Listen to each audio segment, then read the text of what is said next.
Every soul is destined to be perfect.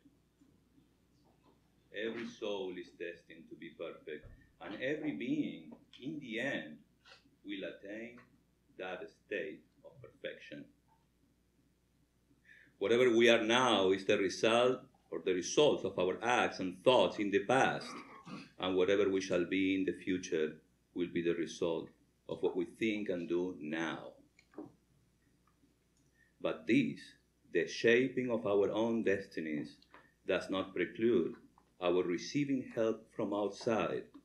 Nay, in the vast majority of cases, such help is absolutely necessary. When it comes, the higher powers and possibilities of the soul, the higher powers and possibilities of the soul are quickened. Spiritual life is awakened. Growth is animated, and man becomes holy and perfect in the end. This quickening impulse cannot be derived from books. The soul can only receive impulses from another soul and from nothing else. We may study books all our lives. We may become very intellectual. But in the end, we find that we have not developed at all spiritually. This inadequacy of books to quicken spiritual growth is the reason why, although every one of us can speak most wonderfully on spiritual matters, when it comes to action and the living of a truly spiritual life, we find ourselves so awfully deficient. To quicken the spirit, the impulse must come from another soul. Today is a very, very important day, especially for those who follow the Vedic traditions. It's Guru Purnima. Happy Guru Purnima to all of you. And on a very special day, we have a very special guest. Our lecturer today is Swami Sarvapriyananda. He is the minister of the Vedanta Society of New York. He doesn't need an introduction. We all know him. The topic today is Heart of Awareness.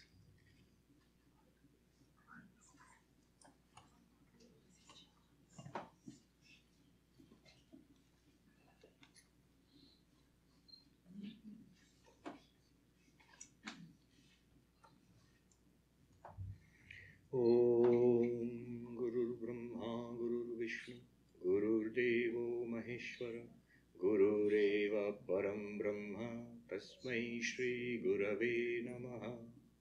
Om Stapakaya Cha Dharmasya Sarva Dharma Swarupini Avatara Varishtaya Ramakrishnaya Te Namaha.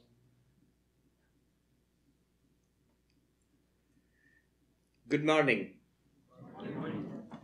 It's certainly nice to be back here. Today, being Guru Purnima, in the Vedic tradition, the Guru is central. The Guru is the teacher. And the teacher is central because in the Vedantic tradition, knowledge is central. The teacher transmits knowledge. And through knowledge comes liberation. Today, we will speak of only the highest truth. Once Sri Ramakrishna was asked, "Can you give me spirituality in one sentence?" Whoever asked was a wise person. He knows of the existence of volumes and volumes of books and talks and talks. So he said, "One sentence, I'm going to allow you one sentence. Can you give me spirituality in one sentence?" And Sri Ramakrishna said, "Brahman alone is real. The world is an appearance. Think about this." And he kept quiet. He just said, "Think about it," and kept quiet. According to him, this is spirituality in a sense. Just this one sentence. Now in an entirely different setting in Central Park in New York. I go there for a walk almost every day. And you come across, there's the Dakota where Yoko Ono still lives, and on the other side there are these aging hippies, the last remnants of a wonderful age. They are sitting there, and one of them, I mean, I have interesting conversations with them sometimes. I go dressed like this, so they look at me. Almost inevitably somebody does a namaste to me. And one day, one of them looked at me and she said, "Hey, you look like the real thing." And another day, another of them said, "Hey, if you could tell me one thing, what would it be?" So that this is one thing that we are going to talk about this morning. Just one thing. And we will talk about it from the highest book, the final teaching of Vedanta, of Advaita Vedanta. There is this slim volume called Ashtavakra Samhita. It's possibly the final statement. Beyond that, there lies only silence. You can't go any further than that. So the sage Ashtavakra speaks to the Emperor Janaka and teaches the Emperor Janaka. This was a book that Sri Ramakrishna would not allow anybody else to read. He would keep it hidden and he would ask Narendra, Vivekananda. When the young man would come to him, he would say, "You read this." And Narendra would say, "What's this? Everything is God. The pots and pans are God. This is crazy." And Ramakrishna would say, "Oh, you don't have to believe in it. Just read it out for my sake. Just read it to me." And he would close the doors and windows so that nobody would listen to that, only for Vivekananda. And that Vivekananda, who thought it was crazy, he would come to this country years later and broadcast it openly. There are a number of lectures in which, when you read it, and you read the Ashtavakra Samhita, you see that Vivekananda is just translating directly. Very lucid, nice translation, but just translating directly. In a more recent translation, Thomas Byrom, who was trained in Oxford and was a professor of English in this country until recently, till he passed away. He has, I think, the best English translation, and that's where I've taken the name from, the name of today's talk, The Heart of Awareness. So in the introduction to his translation of Ashtavakra, he writes very beautifully. He says, "When all the scriptures of the world have fallen silent, when everything that has to be said has been said, when all that has to be taught has been taught, and they all fall silent, Ashtavakra begins." He says the words in this book, they scarcely touch the paper. They seem so luminous. They appear from light and appear before you and disappear back from the light they have come from. It's really true. It's so direct that when you read the book, it's like looking directly at the sun. It can be very uncomfortable. Because there is only one thing that Ashtavakra says. Again and again and again. There is no clever philosophy there. No subtle argumentation. No effort at arguing anything. The man, he sees a spiritual vision and he tries his best to communicate it to us. That's all. The language is not difficult. It's in Sanskrit, but it's the simplest Sanskrit that you will see. Very simple, very lucid, very powerful language, very direct language. You cannot doubt that here is a person who has seen, who lives the truth. The truth is continuously available to this person. So that's the text I'm going to use, and I'm going to take only one verse from it. Only one verse. It's a small volume. Only one verse from that text, and we're going to talk about it this morning. It's at the very beginning of this text where Ashtavakra, the sage, tells the Emperor Janaka. It's, I think, the fourth verse. It goes something like this. Yadi deham prithak kritya chiti vishramya tishtasi adhunaiva sukhi shanto bandhamukto bhavishyasi. Don't worry about the Sanskrit. That's the last you're going to hear about it. Now, but it's beautiful Sanskrit. I'll translate, and we will dwell upon each word of this verse. Each word is so powerful. The translation runs like this. If you separate yourself from the body and abide in pure consciousness, right now, right here, you will attain the ultimate bliss, you will attain permanent peace and freedom from all bondage. That's the verse. If you separate yourself from your body, abide in pure consciousness, right now, you are going to attain the ultimate bliss, permanent peace, and be free of bondage forever. This is the verse. Let's look at this more carefully. The first word itself is important. If. Why is this important? You see, there are two approaches to this. There is something I would like to call conventional religiosity, and there is true spirituality. And in true spirituality also, there is the highest form which Ashtavakra speaks about, which we shall talk about this morning. Conventional religiosity would be, God is nice, religion is nice, it's part of life. You're going to have a good life, religion plays its part. It's like a car is nice, it's a convenience. A washing machine is nice, it's a convenience. A dishwasher is nice, it's a convenience. God is also nice, a convenience. God helps us. It gives us the strength, God gives us the strength, if you have faith in God, you get strength to live life. A support, a place of refuge. God grants our prayers. And the prayers are usually to do with the world. It could be anything from I need money, or I don't want to be fired. If I'm fired, let me find another job, or let me just find parking. It could be the whole range of prayers we have, and all of them are worldly. They're all worldly. They're not wrong. They're not wrong. But they're all to do with our life in the world. And most of religion is this kind of conventional religiosity. If you see the huge crowds in temples or in some of the churches, you see, most of them are not there for nirvana. They are not there for enlightenment. They are mostly there. They want peace of mind. They want to dwell in the presence of God for some time, to get the strength to carry on with their lives. Nothing wrong in that at all. Nothing wrong. They want diseases to be cured, degrees to be obtained, lost people to be found, unpleasant people to get rid of.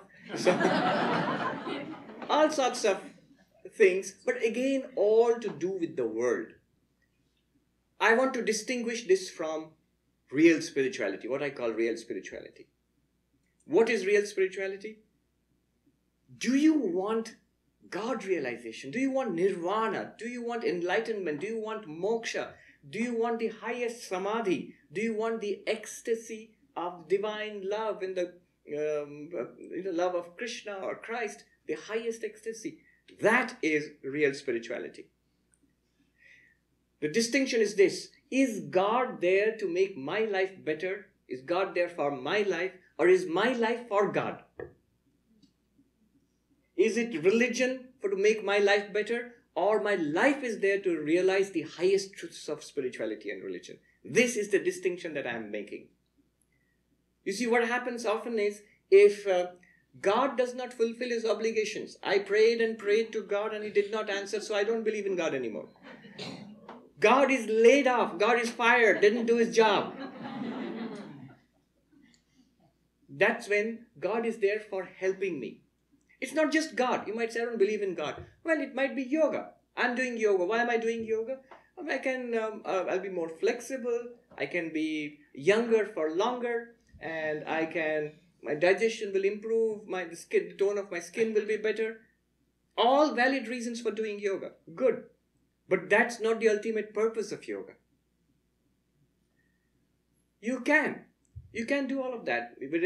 I do meditation because I'm stressed out. I need relief from stress. Again, a valid reason for doing meditation, but not the highest purpose of meditation. When Maharishi Mahesh Yogi in this country, And he said something very clever. He came to this country and he taught transcendental meditation, and the benefits of transcendental meditation were touted it again in the 60s, 70s.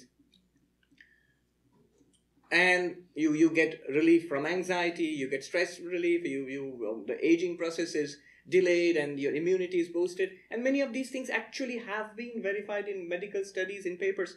There is Harvey Benson, whose famous paper on the relaxation response showed medically how meditation does actually help us to relax. All true. But when the Swami went back to India, other Swamis asked him, "What are you doing? That's not the purpose of meditation. What are you telling them?" And he said, that's what he said, something clever. He said, "I give them what they want in the hope that they will want what I want to give them."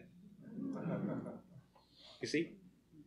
Eventually, I hope they'll come around. Why will they come around? Because no matter how much yoga you do, how much gluten-free you eat, how much... Yes. California leads. So it's just sort of coming on the East Coast. There are gluten-free foods coming up there and they're catching up. No matter how much you pray, one day death will come. Old age will come. Disease is inevitable. Disappointment in life is inevitable. I prayed to God and He cured my disease, my cancer. Great. But the skeptic in me says that God gave you the cancer in the first place. It's a big deal He cured it. And there are thousands of cases where God does not cure it. You say, oh, they didn't pray. Some of them did. Or their close ones, their loved ones did pray. It didn't work. So the skeptic in me asks this, that ultimately all of this struggling to hold on to this evanescent life of ours, it will come to an end with or without God. It's not satisfying finally. A mature soul, a sensitive soul seeks something higher. So if you seek something higher, is there an ultimate solution to the human problem? Can permanent bliss and peace be found? Can suffering be transcended? Buddha's quest, all is suffering. Is there a way out of suffering? Can that be done? If that is your quest, that's what Ashtavakra means, if. That's a deep if. Then he says, come to me. Ashtavakra says, and I have something to say to you. If not, go on. Go on with your life. Live wisely or otherwisely. If you live otherwisely, unhappy. If you live wisely, happy. Not too bad. Life will go on. It's okay. If it's okay, if it's acceptable to you, go on. I have nothing to say to you. Ashtavakra falls silent. But if you seek the highest spirituality, then come to me. I have something to say to you. Alan Watts, who was in San Francisco, in his inimitable, witty way, he made a comment once. If religion is indeed the opium of the masses, then the Hindus certainly seem to have the inside dope.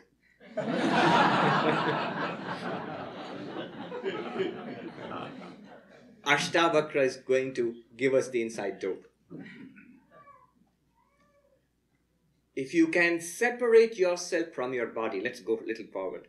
Body, what does he mean with the body? He says, pay attention to yourself now. Take a look at your experience of yourself. You see the body here, the physical body. Here is the body. And look within, you will find something subtler. You will find the breath. Look subtler, look even more deeper inside. You will find the mind, thoughts, ideas, emotions, the personality, what you consider yourself to be, the me in this body. You'll find that too. Memories. All of that you find. Look even deeper, you try to go beyond the mind, and you find, for example, in deep sleep, when you're not aware of the body, when you're not aware of the mind, there's a blankness. Now consider these three. The physical body, which you see here, in Vedanta they call it the gross body, not because it's gross, it can be very fine, very fit, very healthy, but gross in the sense of physical. The physical body, and inside that, Vedanta speaks of a subtle body. No theory here, just look, you'll find it. the biological processes going on, the life forces called prana. Deeper than that, you find the mind, the emotions, the ideas. So that is called the subtle body. And beyond that, Vedanta speaks of a causal body. Why it's called a causal body, we need not bother. In fact, we need not bother with the causal body right now for our purposes. It's this physical body and the subtle body, the body-mind complex that we consider ourselves to be. If you ask, who are you? I'll say, I'm Swami Sarvapriyananda. You say, no, you point yourself out. Who are you? Where? I'll say, here, this one. So I consider this thing to be me, and whatever is going on inside it to be me. This physical body and the person inside to be me. And Vedanta says, you are wrong. You are not this body. Neither the physical body, nor the subtle body. You're not the body, you're not even the mind. There was an article in Wall Street Journal a few years back on the 150th birth anniversary of Swami Vivekananda. And the author, Annie Bardak, she writes that most people haven't heard of Vivekananda in the modern age, but everybody has heard of the legacy of Vivekananda. For example, if you've heard of yoga, it's one of the gifts that Vivekananda bought from the East. But if Vivekananda, she goes on to write, if Vivekananda were to look at the yoga studios there and the cult of worshipping the body, he would say something that would shock most yoga practitioners. He would say, you are not the body. And then he would go on to say something even more shocking. You are not the mind. You're not the body, not the mind. In fact, Vedanta says our bondage, our suffering, our entire problem is because we think. Not think. We are convinced that we are the body-mind complex. That we could be anything else. We don't even consider that. It's just not possible. I am this. That's perfect. That's just obvious. I don't give it a second thought. Like Mark Twain said, it's not what we do not know that gets us into trouble. It's what we know that it just ain't so. That's what gets us into trouble. We are the body and there's something beyond the body. It just ain't so. Vedanta says it is so. And proceeds in no uncertain fashion to point out how we are not the body. Vedanta says you have to see yourself, you have to get this clarity, this conviction, this seeing that you are not the body. How? How do you do that? Let's dwell a little bit on that. I'm going to give you a series, just a selection of the Vedantic thinking, the arguments to show that we are actually not the body. And can be profoundly unsettling. But I'm going to do it anyway because you're here for the highest truth. So we're going to separate ourselves from the body right now, right here. And separating ourselves from the body does not mean that you, like a puff of smoke, you'll come out of your left ear or something like that. Here I am. There's the body. Here I am. Not even an out-of-body experience. I'm drifting up to the ceiling. I can see my body sitting there. No. It's more like when you know that you are separate from your clothes, do you need to jump out of your clothes because you're separate from your clothes? Of course not. You can still continue to wear your clothes. When you realize that you're separate from your car, do you need to stop driving your car? Of course not. You can very well. In fact, then only you can drive your car perfectly. You are separate from the car. You are not the car. You can use the car. Everybody who has ever enlightened, whether it's Ramana Maharshi or Ramakrishna, whether it's Christ or Krishna, all of them very evidently continued to be in the body, acting through the body, and communicating with us through the body, clearly. So separating ourselves from the body does not mean giving up the body, leaving the body, not using the body, not at all. It'll just go on like this, you need not be afraid. But what happens is we realize we are not the body, we're something much more than the body. How do you do that? Now I'm going to give you some Vedantic dope to show you, to give that clarity, to see right now, here and now, that I am not the body. I'll give you a selection, let's say 5 arguments. At one level, they are intellectual arguments which we need to hear and understand. But at a deeper level, they are pointers. They are pointers. Pointers in what sense? I'm going to show them separately and say, see. You're expected to see that you are not the body. Let's see. 5 arguments I'll give you. 5 pointers. 1. The first one, the one, is that we always see ourselves as one, not as multiple. Do you think you are a person, or do you think you are a committee? I think I'm one person. Even if a person has multiple personality disorder and has dozens of multiple personalities, and the multiple personalities, even then only one at a time. Doesn't think I am a committee. You do not have parts. You are one. You are a unit. You are an identity. Now look at the body. It has parts. Hands and legs and head and belly and organs and tissues and cells. Millions and millions of parts. How can that which is a composite, and you are convinced that you are not a composite? At this point you might say that, no Swami, I have parts. Look, I have body and hands and feet. Whatever you think of as your parts, if you look at that, if you point out your parts, your components, you will see it's either the body or the mind. I have thoughts. I have different kinds of ideas. So they are in the mind. Is that you or the mind? Whenever you see, if you see yourself as composed of parts, you will say the parts definitely belong to either the body or the mind. Is that not so? Am I making sense here? I am one, the body is a composite of many. That which is an identity and that which is a composite cannot be the same thing. It's virtually impossible. One argument and a pointer. Second one, I am basically unchanging and the body continuously changes. For the time being, let me, the unchanging, keep it aside and notice the fact that the body changes. It's an obvious fact. Throughout our lives, the tiny little baby, and look at you now. If you have the photographs of you side by side, even your mom wouldn't be able to recognize you.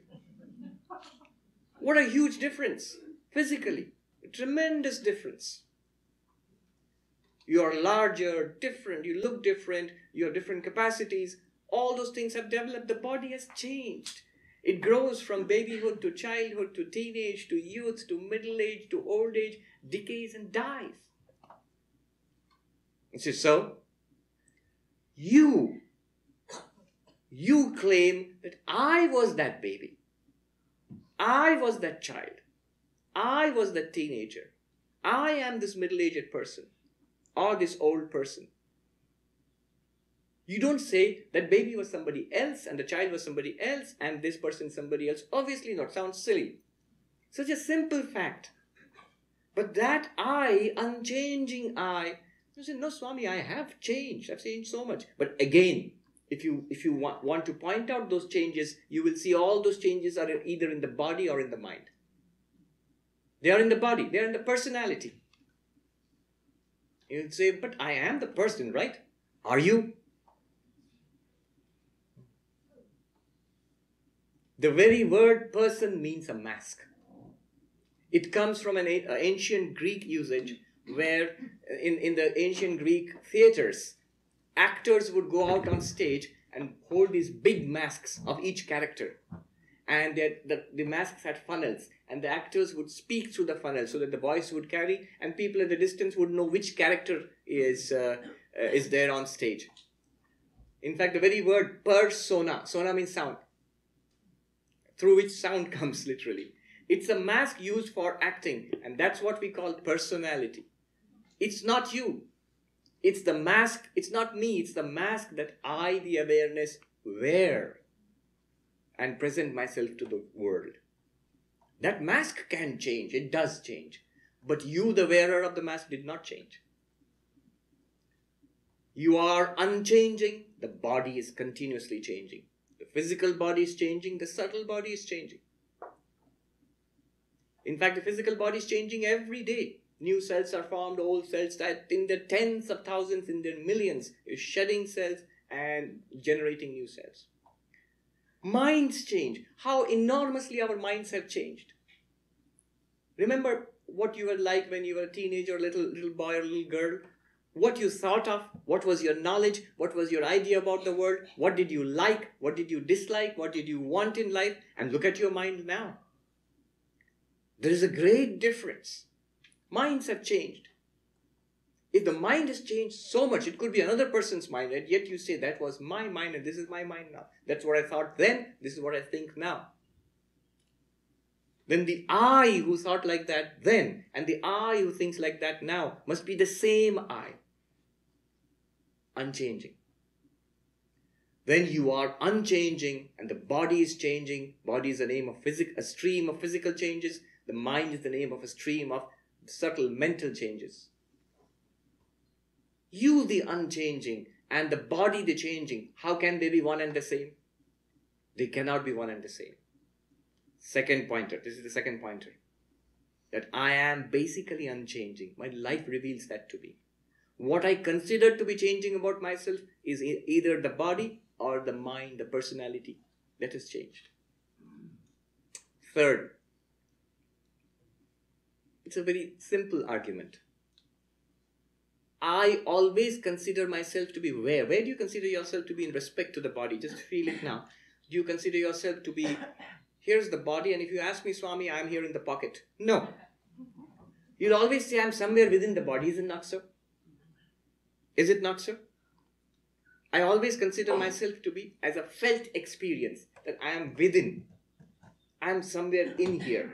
If you force me, if you press me to point out a location, I might say I am here, or I might say I am here somewhere.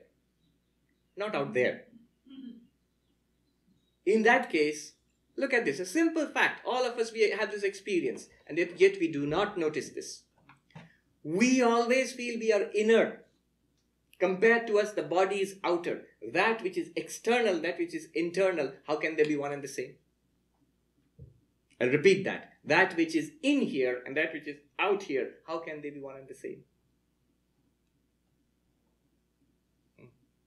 Third reason, you are always inner to the body. The body is always experienced as being external to you. What do you say about yourself? I am embodied. In here. Therefore, you are in there somewhere, and this body is somewhere out around you. Right? It's simple. It sounds childish, this kind of thinking, but there's no way of getting around it. It's a fact, and we do not notice it. Third argument, third pointer. We are separating ourselves carefully from the body. In our understanding, not physically. Don't worry, I'm not going to use tweezers, Vedantic tweezers to pull you out of your body. No. In our understanding. Now let's go a little deeper. The body is an object of perception. You're always the subject. You're always the seer and the body is the seen. It's just like I see this table and the microphone and the lamp. They're all objects. I see them. The eyes are the seer and the objects are seen. And the seer and the seen are always different. They cannot be the same thing. In fact, the eyes which see this world, the only thing that they cannot see are the eyes themselves. You, the awareness in the body, you are always aware of the body. You are the seer and the body is the seen. Hence, you cannot be the body. I'll repeat that again. The seer and the seen are always different. The subject and the object are always different. And we are very clear when it comes to the world here. I don't think I am a tree or that brick wall. I don't even think that I am you. Because you are all objects to my eyes.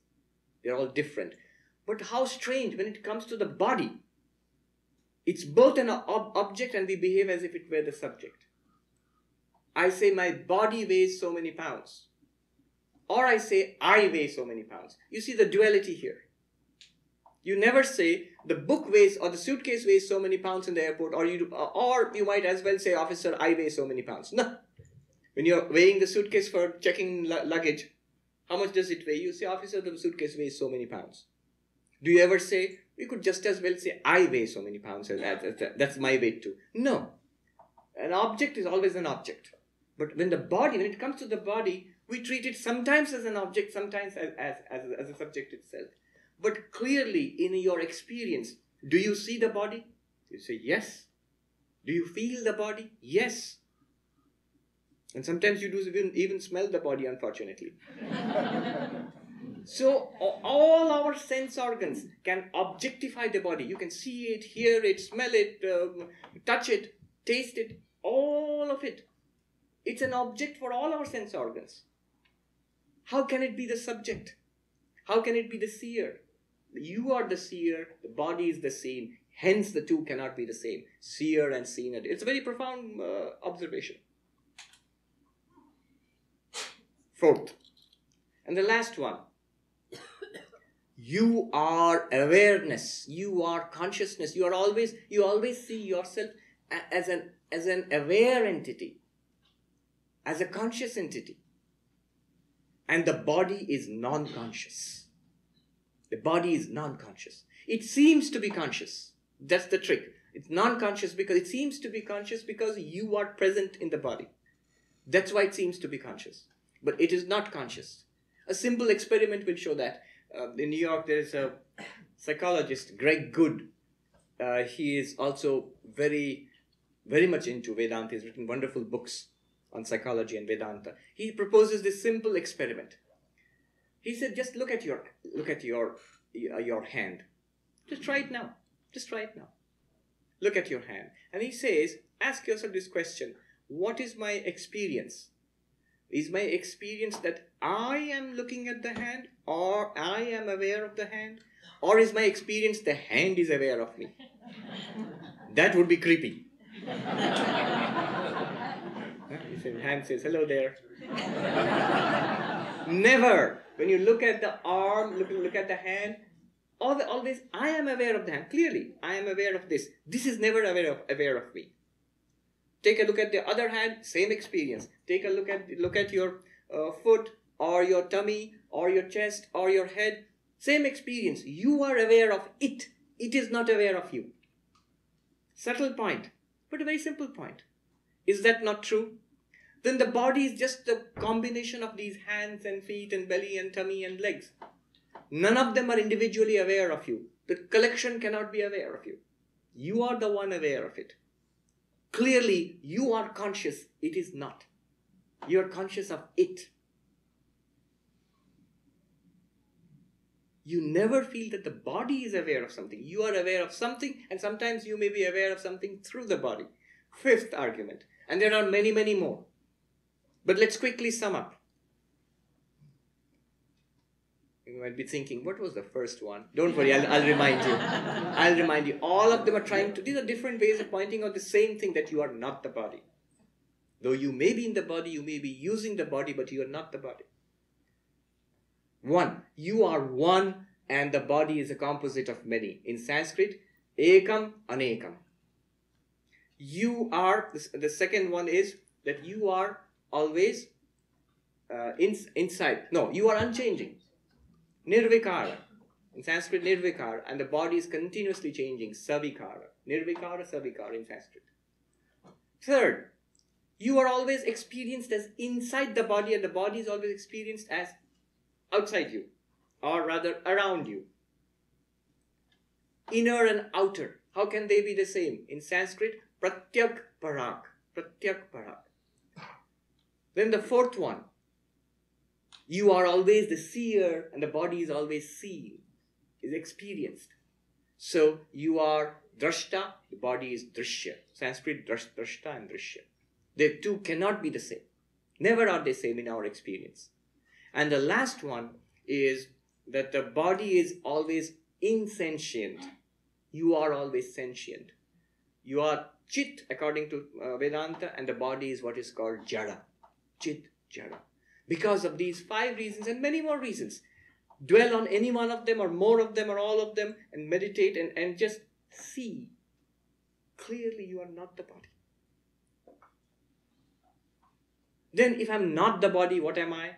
It says abiding in pure consciousness. Now what is this pure consciousness? According to Vedanta, we are existence, consciousness, bliss. Now these words seem familiar to us. But there is a trap hidden there. Because why the words seem familiar to us is because we have experience of existence and the existence of things. Here, the table exists. The body exists. This wall exists. You all exist. We have experience of the existence of things, but we do not experience existence in itself. If at all, what could it be? It sounds very awfully abstract. What do you mean by existence itself? Consciousness. We have experience of conscious experiences. I have the experience of seeing, I have the experience of hearing, I have the experience of talking, smelling, walking, remembering, suffering, enjoying. These are what we call conscious experiences. But if I say consciousness in itself, pure consciousness, what could that be? Not an experience of something, just the consciousness itself. Bliss. We have experience of happy experiences, joys and pleasures and little nice things happening to us in life. That's our experience of happiness, the stream of number of happy experiences. But bliss itself, joy itself, ananda, what could it be? This Satchit Ananda, which is not actually an object of experience, Vedanta says that's what you are. Vivekananda said, it's not that the absolute Brahman is not that it exists, it is existence itself.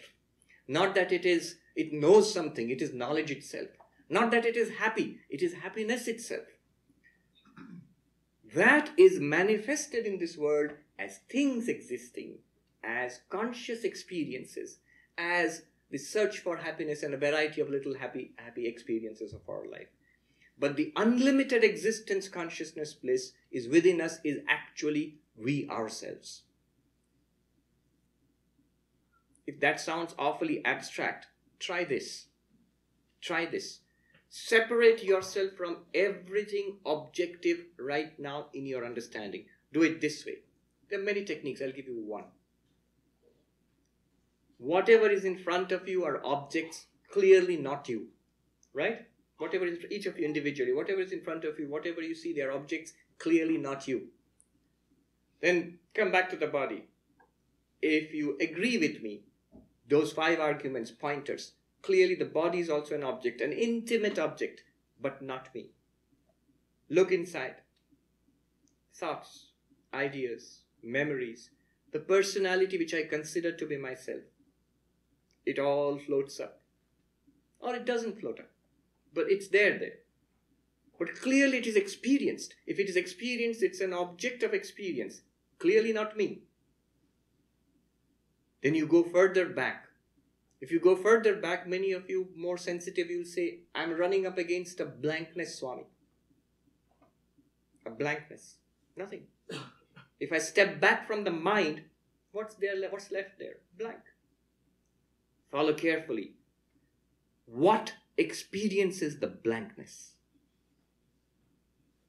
Clearly the blankness is experienced.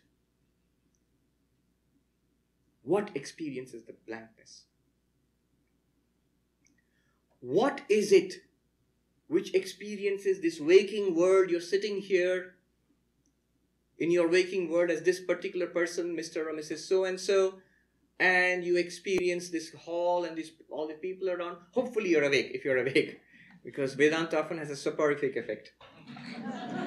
But if you're sleeping also, if you're sleeping, you're dreaming maybe of listening to a Vedanta talk. There too, what is the one thing which experiences the dream world? And if you're in deep sleep, no experience, the blankness of deep sleep. And yet that blankness is experienced. What is the one thing which experiences your waking personality and your waking world, your dream personality and your dream world, and deep sleep blankness, one continuous? Because after all, you do claim, it is I who was awake, it is I who dreamt, it is I who was in deep sleep, it is I who have woken up. Do you not claim? You don't claim that the waker and the dreamer and the deep sleeper are 3 different persons. No, it's you. What continues like a golden thread through our days and nights? It's not an objective consciousness. Objects keep changing. Another example. The eyes. You see, everything here is seen by the eyes, except the eyes themselves. It's not all these are objects for these eyes, but the eyes themselves are not out there. Now, if you say, what is the proof that all these people were present? And I say, I saw them. So seeing somebody is the proof of presence. Then I do not see my eyes. Then I have to say the eyes are absent. Do you see the logic? If I say that, what is the proof that all these people were present? I saw them. So seeing somebody is the proof that the person is present. Then the eyes themselves, I never see them. So I have no proof that I've got eyes. But no, the very fact that I'm seeing somebody is proof that I've got eyes. In the same way, think of consciousness not as an object out there or in here, but that in which all objects are experienced. That is pure consciousness. That's what you are. The body changes. It ages and dies. Consciousness does not age or die. The mind changes, sometimes depressed, sometimes bored, sometimes happy, sometimes sublime, sometimes gross. The mind changes. Consciousness is never depressed. Consciousness is never exhilarated. Consciousness is never bored. It is the one illuminer of the bored mind, of the excited mind, of the depressed mind, of the happy mind. One unchanging light shining through our lives. It is the sun which neither rises nor sets. It is the light of the ages. That's what pure consciousness is. And then he says, resting in that, abide in pure. Ashtavakra, we are still with that verse. Abiding in pure consciousness. It's not difficult to understand what we have talked about so far. It's very simple actually. It's very direct. But then the problem will come and say, Swami, I get it, but I can't abide in it. I can't stay in it. The moment I walk out of the Vedanta Society into the freeway or back home or in the office, I am back in the body and the mind and this world and all its troubles. Pure consciousness, whatever it is, has completely disappeared from the scene. It has not disappeared from the scene. How do I abide in pure consciousness? How do I abide as the silent witness of the drama of my life? The Advaita, Ashtavakra tells us, you don't have to do anything. Actually, it is already accomplished. You always abide. It's just that you get mixed up with the mind. It's the mind which says that I have to abide as pure consciousness. The mind cannot abide as pure consciousness. Sometimes it might think about Advaitic things and feel peaceful. Sometimes it does not think about spiritual things and feels restless. But the restless mind and the peaceful mind both shine in the light of one pure consciousness which is ever restful, which is never disturbed. Abiding in pure consciousness means in every experience of life, good and bad, religious and material, spiritual and non-spiritual, in every experience of life, happy or sad, noting that it is the same pure consciousness shining through all of them. All of those experiences are experienced in that one light, just as the same pair of eyes experience everything, see everything that you see in life. In the Kena Upanishad it is said, Pratibodha viditam matam amritatvam hi vindati. But what it means is, when you experience that pure consciousness in and through every experience, you gain immortality. After all, what is mortality? The body dies, that's mortality. The mind changes, that's mortality, that's change. Pure consciousness does not change. Once you realize that, you don't hold on and grasp. How do you grasp? We grasp onto things by saying, I am that, or it's mine. The problem is when I say something is mine, I'm trapped too. I say, this is mine. I'm holding on to it. What are you doing? I'm holding on to it. But it's also holding on to you. You grasp a person, a relationship, a thing, a pet, money, the body, youth, anything that you grasp onto, that also tends to hold on to you. And also, you will never ever succeed, because all that is compounded will one day come apart. Everything shall pass away. Everything disintegrates and passes away. The Buddha, he had it right, though a little pessimistically, when he said, Anityam manityam sarvam anityam Transient, transient, indeed everything is transient. You say, okay, we know that, but if it lasts long enough, it's good for me. A cookie, I know, it's impermanent. Who wants a permanent cookie anyway? So it's impermanent. But as long as it gives me a flash of pleasure, it is okay for me. But the Buddha goes on further to say, Kshanikam, Kshanikam, Sarvam, Kshanikam. It's not only temporary, it's momentary. It lasts for just a split instant. The next instant looks like that. That's why we think there's a continuity. There's no continuity in life. And he goes on further to say, Shunyam, Shunyam, Sarvam, Shunyam. Void, void, all is void. And therefore, Dukkham, Dukkham, Sarvam, Dukkham. Suffering, suffering, all is suffering. In all these changes of life, when we recognize one consciousness in which all this is going on, and not try to grasp something, hold on to something. William Blake, the mystic, he had it right, the poet. He says, he who binds himself to a joy doth kill the winged life. You bind yourself to a joy, you kill the winged life. But he who kisses the joy as it flies lives forever in eternity's sunrise. How can you kiss the joy as it flies? Or even the suffering. You can kiss the suffering also as it flies. You'll be happy to get rid of it. But don't worry, more is on the way. Yeah, they say that. And a pessimist is one who sees the dark tunnel ahead.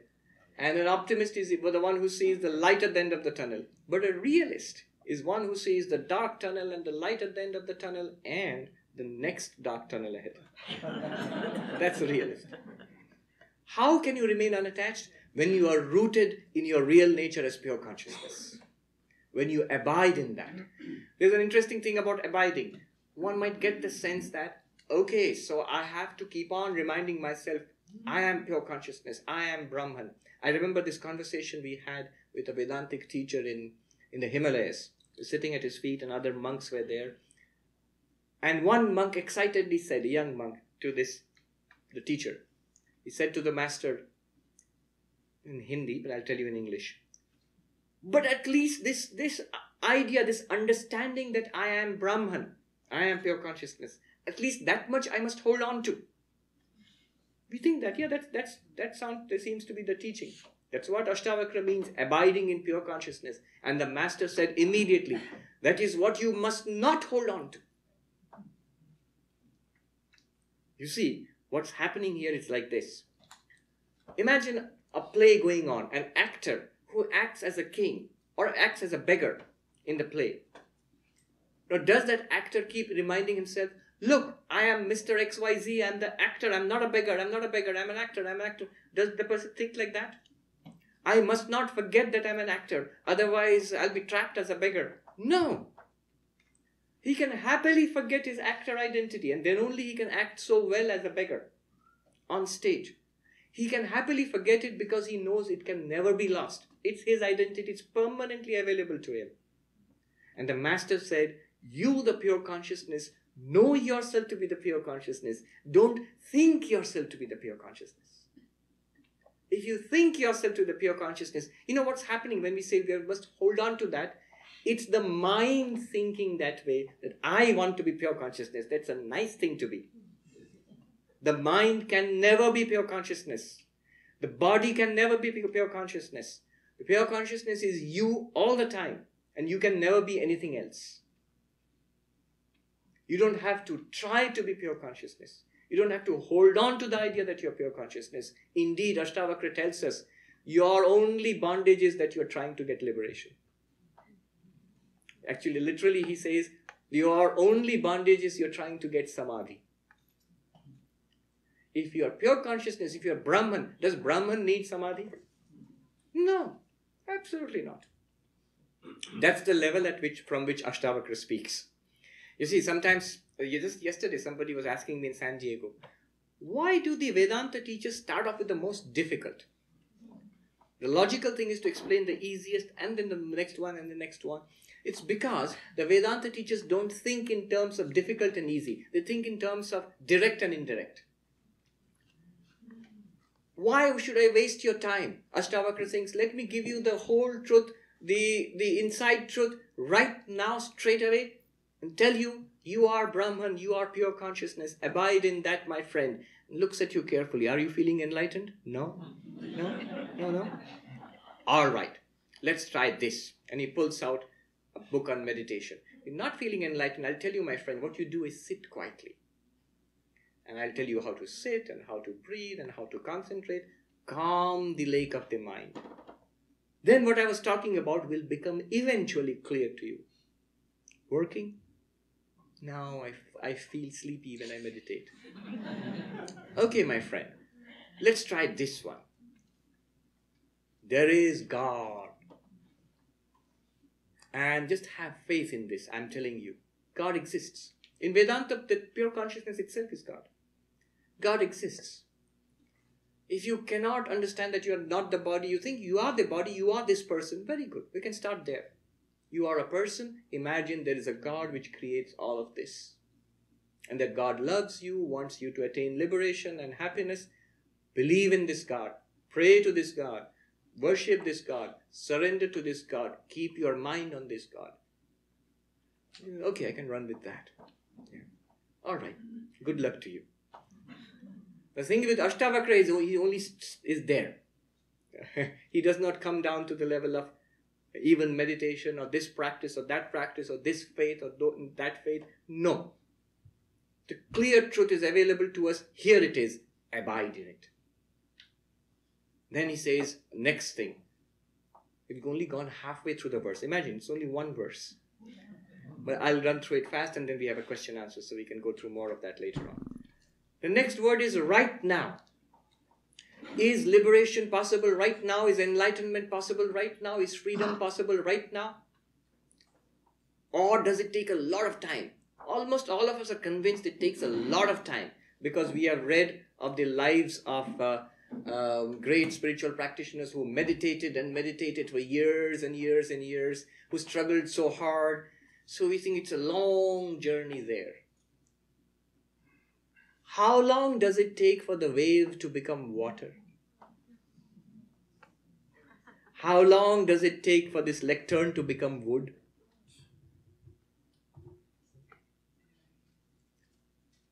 Not long at all. Instantaneously, all that you have to do to become enlightened is to know that you are pure consciousness. Just that. Step aside internally and in your understanding from the body-mind complex and see that you are ever the unchanging witness of the body-mind, and right now you have freedom. It's possible right here, right now. Ashtavakra is an impatient man. He says it is an extraordinary thing is available to us all the time. Then why wait for it?